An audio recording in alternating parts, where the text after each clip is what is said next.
Sir 10th ಆದ್ಮೇಲೆ science ಅನ್ನ choose ಮಾಡ್ಲಾ ಅಥವಾ ಕಾಮರ್ಸ್ ಅಥವಾ ಆರ್ಟ್ಸ್ ಯಾವುದು ಬೆಸ್ಟ್ ಸರ್ ನನಗೆ?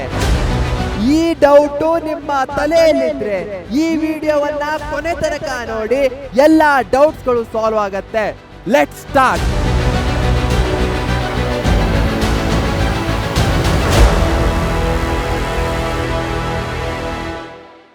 ಮಕ್ಕಳೇ, ನೀವು ಆಲ್ರೆಡಿ ಡಿಸೈಡ್ ಮಾಡಿದ್ರೆ ಯಾವ ಸ್ಟ್ರೀಮ್ ಅನ್ನ ಚೂಸ್ ಮಾಡಬೇಕು ಅಂತ ಕಮೆಂಟ್ ನಲ್ಲಿ ತಿಳಿಸಿ. ಇಲ್ಲ ಅಂದ್ರೆ ಈ ವಿಡಿಯೋವನ್ನ ಕೊನೆ ತನಕ ನೋಡಿ, ಚೂಸ್ ಮಾಡಿದ್ರು ಸಹ ನೋಡಿ, ಒಂದು ಕ್ಲಾರಿಟಿ ಸಿಗತ್ತೆ. First reality truth, there is no best stream. ಯಾವುದೂ ಸಹ ಬೆಸ್ಟ್ ಅನ್ನೋದಿಲ್ಲ. There is only the right stream for you. ಜಗತ್ನಲ್ಲಿ ಪ್ರತಿಯೊಬ್ಬರೂ ಡಿಫ್ರೆಂಟು, ಪ್ರತಿಯೊಬ್ಬರದು ಸಹ ಡಿಫ್ರೆನ್ಸಸ್ ಇರುತ್ತೆ. ಹೀಗಿರಬೇಕಾದ್ರೆ ನಿಮಗೆ ಯಾವುದು ಪರ್ಫೆಕ್ಟ್ ಇರುತ್ತೋ ಬೇರೆಯವರಿಗೆ ಅದು ಪರ್ಫೆಕ್ಟ್ ಆಗಿರ್ಲಿಕ್ಕೆ ಸಾಧ್ಯ ಇಲ್ಲ. ಹೀಗಾಗಿ ಬೆಸ್ಟ್ ಅನ್ನೋದಿಲ್ಲ, ಬಟ್ ನಿಮಗೆ ರೈಟ್ ಅನ್ನೋ ಸ್ಟ್ರೀಮ್ ಇರತ್ತೆ. Every stream leads to success when it matches who you truly are. ನೀವು ಯಾರು ಅಂತ ನಿಮಗೆ ಗೊತ್ತಾದ್ರೆ ಎಲ್ಲಾ ಸ್ಟ್ರೀಮ್ಗಳು ಮ್ಯಾಚ್ ಆಗತ್ತೆ. ಸಿಂಪಲ್. ಬಹಳಷ್ಟು ಮಕ್ಕಳು ಮಿಸ್ಟೇಕ್ಸ್ಗಳನ್ನ ಮಾಡ್ತೀರಾ.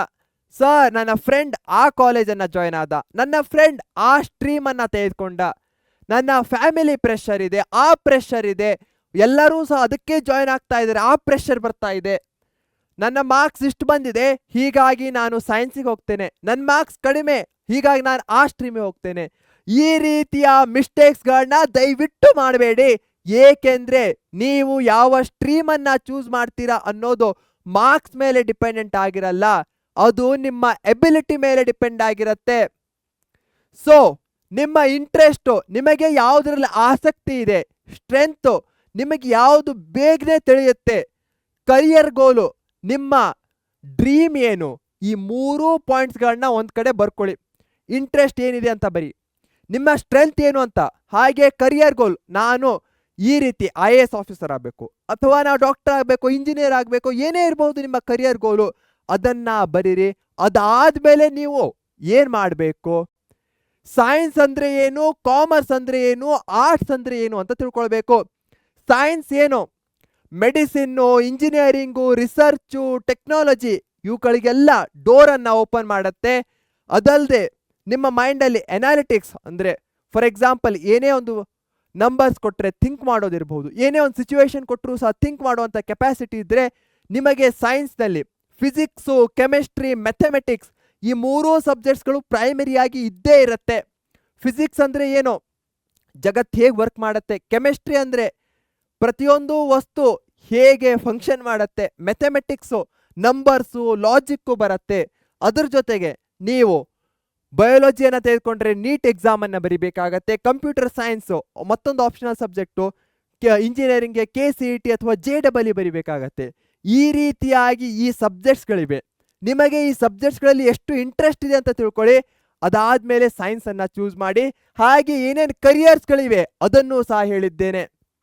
ಕಾಮರ್ಸು ಅಂದ್ಕೊಳ್ಳಿ ಏನು, ಬಿಸ್ನೆಸ್, ಫಿನಾನ್ಸ್, ಇಕನಾಮಿಕ್ಸು, ದುಡ್ಡಿನ ಬಗ್ಗೆ ಮಾತುಕತೆ ಬರುತ್ತೆ, ಹೇಗೆ ವ್ಯಾಪಾರ ಆಗತ್ತೆ ಅಂತ ತಿಳ್ಕೊಳ್ಬಹುದು.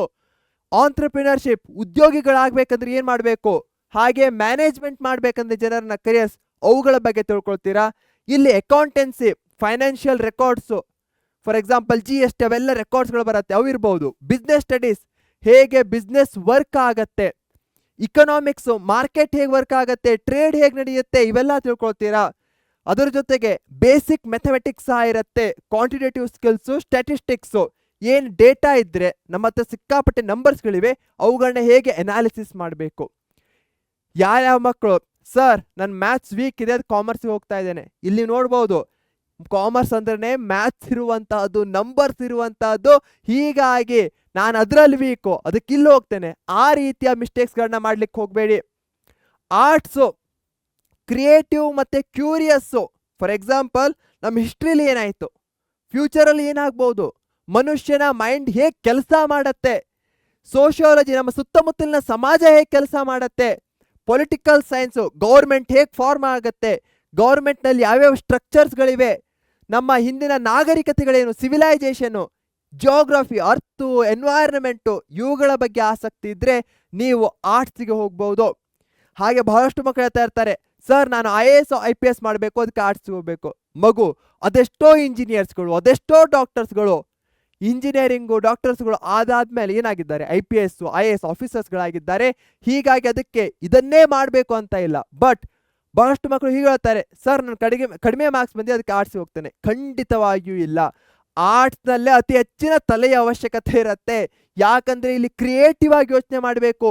ಮೈಂಡನ್ನು ಆಲ್ಮೋಸ್ಟ್ ಯಾವತ್ತೂ ಸಹ ಓಪನ್ ಆಗಿಡಬೇಕು. ನಮ್ಮ ಸುತ್ತಮುತ್ತಲಿನ ಸಮಾಜ, ಕಲ್ಚರು, ಸೊಸೈಟಿ ಎಲ್ಲವೂ ಸಹ ಹ್ಯೂಮನ್ ಬಿಹೇವಿಯರು, ಮತ್ತೊಂದು ಮನುಷ್ಯ ಯಾಕೆ ಹೀಗೆ ವರ್ತಿಸ್ತಾ ಇದ್ದಾನೆ, ಅವೆಲ್ಲ ಆರ್ಟ್ಸ್ನ ಅಂಡರ್ನಲ್ಲಿ ಬರುತ್ತೆ.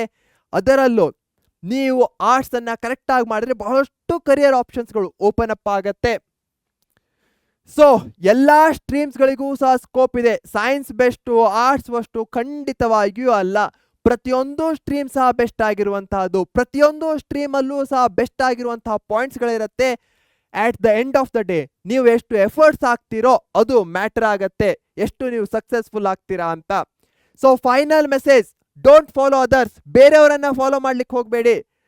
The most important decision you can make is to follow your own strength and interest. ನೀವು ನಿಮ್ಮ ಸ್ಟ್ರೆಂತು ಮತ್ತು ಇಂಟ್ರೆಸ್ಟ್ ಮೇಲೆ ನಂಬಿಕೆಯನ್ನು ಇಡಿ.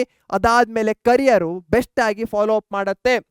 ಸೊ ನಿಮಗೆ ಯಾವುದು ಹೆಚ್ಚಿನ ಉತ್ಸಾಹವನ್ನು ಕೊಡುತ್ತೆ, ಎಕ್ಸೈಟ್ ಮಾಡುತ್ತೆ, ಅದನ್ನು ಚೂಸ್ ಮಾಡಿ. ನಿಮ್ಮ ಸ್ಟ್ರೆಂತನ್ನು ಚೂಸ್ ಮಾಡಿ, ನಿಮ್ಮ ಗೋಲ್ಸ್ಗಳ ಪ್ರಕಾರ ಹೋಗಿ. ಯಾಕಂದರೆ ಅದೇ ಬೆಸ್ಟ್ ಸ್ಟ್ರೀಮ್ ಆಗಿರುವಂತಹದ್ದು. ಸೊ ನೀವು ಯಾವ ಸ್ಟ್ರೀಮನ್ನು ಚೂಸ್ ಮಾಡ್ತೀರಾ ಅಂತ ಕಮೆಂಟ್ ಬಾಕ್ಸಲ್ಲಿ ತಿಳಿಸಿ. ಹಾಗೆ ಯಾವುದೇ ಸ್ಟ್ರೀಮ್ ಚೂಸ್ ಮಾಡಿದ್ರೂ ನೀವು ಎಫರ್ಟ್ಸ್ಗಳನ್ನ ಹಾಕಲೇಬೇಕಾಗತ್ತೆ. ನಿಮ್ಮ ಮುಂದಿನ ಭವಿಷ್ಯಕ್ಕೂ ಸಹ ಒಳ್ಳೆಯದನ್ನೇ ತಿಳಿಸ್ತಾ ಇದ್ದೇನೆ. ಇದೇ ನೋಟ್ನಲ್ಲಿ ಬಾಯ್ ಅಂತ ಹೇಳೋ ಸಮಯ. Thank you. ಹಾಗೆ ಪರೀಕ್ಷೆ ಚಾನಲ್ನ ಸಬ್ಸ್ಕ್ರೈಬ್ ಮಾಡಿಲ್ಲ ಅಂದರೆ ಈಗಲೇ ಮಾಡಿ. Take care. ಬೈ ಬಾಯ್.